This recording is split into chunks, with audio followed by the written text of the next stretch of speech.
Nagbabalak din ba kayo manood ng Pyre Musical this coming weekend? Here's your full guide and tips lalo na kung first time nyo manood with your friends and loved ones. Pwede bumili ng ticket both online through SM Tickets or doon na lang din sa mismong venue.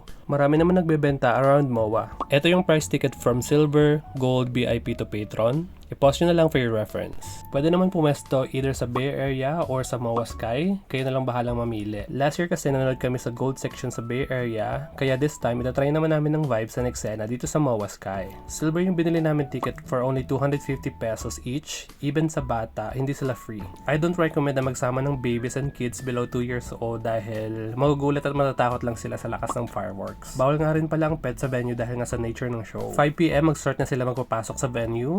Tips, agahan ng pasok kung gusto nyo makasecure ng komportableng pwesto, waiting game nga lang talaga. Highly recommended na magdala ng kahit anong panlatag at portable or camping chair dahil waiting game talaga to, kaya mahalaga na komportable ang pagtambay nyo. Trust me, you will thank yourself nagdala ka. Picnic nga ang atake nito dahil allowed naman magdala ng snacks sa loob, allowed din ng tripods, kaya pwede rin kayo magdala kung gusto nyo ng matinong shots. Magdala rin kayo ng payong kung sakaling sumama ang panahon. Nagdala nga rin kami ng inflatable pillow kung naisipan humiga.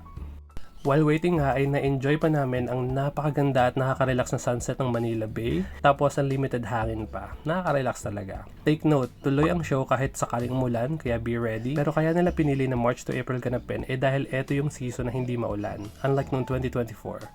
Meron din palang 2 speakers dito, kaya yes, rinig po yung music during the show. Eto yung actual sound.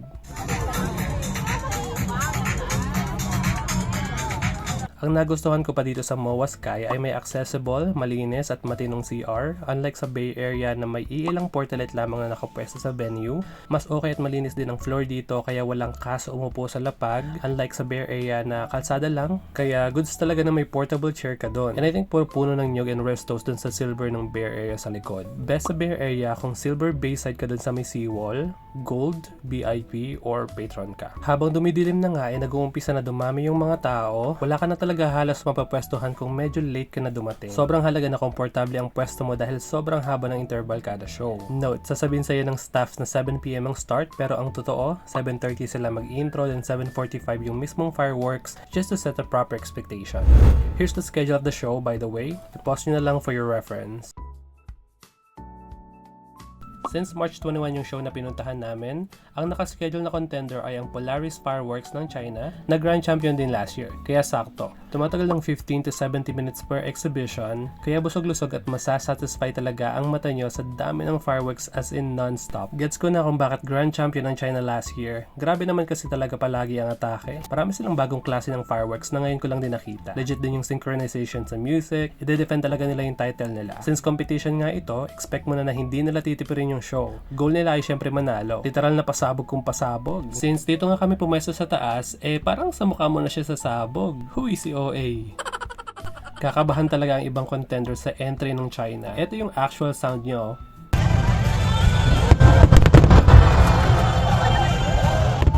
Yun nga lang pala, hindi nila pinapatay yung ilaw dito sa MOA Sky during the show, unlike sa Bay Area. Mas prefer ko yung total blackout para mas feel na feel mo. Pero ox na rin yun, maybe for safety. Yun nga pala guys, mahaba yung interval between these two exhibitions. I think almost 1.5 hours din. Pero may violent performance naman in between. Dito rin yung time mo para mag-CR muna, kumain, bumili ng snacks para di ka maboard. Allowed naman mag-re-entry since may stamp naman kayo sa kamay.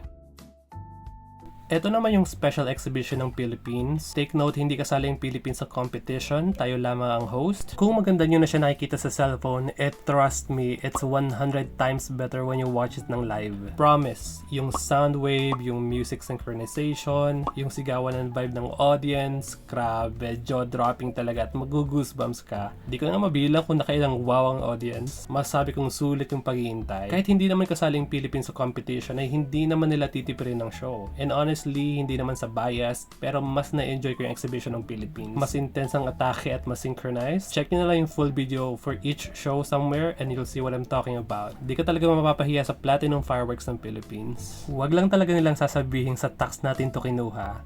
Charot.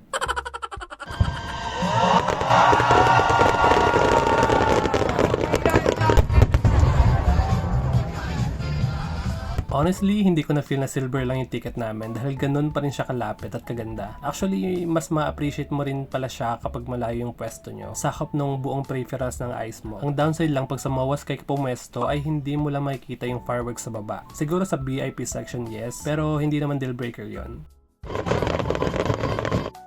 Final verdict, worth it ba talaga yung silver sa MOA Sky? With our overall experience, oo naman. Yes na yes. Siya lang talaga ang vibe sa taas, anli hangin, amazing view of sunset, hindi overcrowded, at na-enjoy talaga namin ang buong show.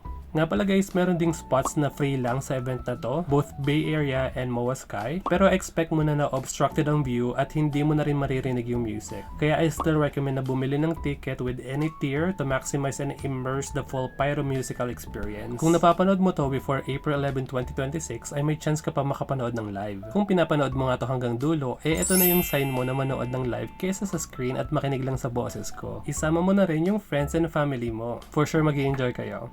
Yun lang. Thank you for watching. Follow for more gala. See ya!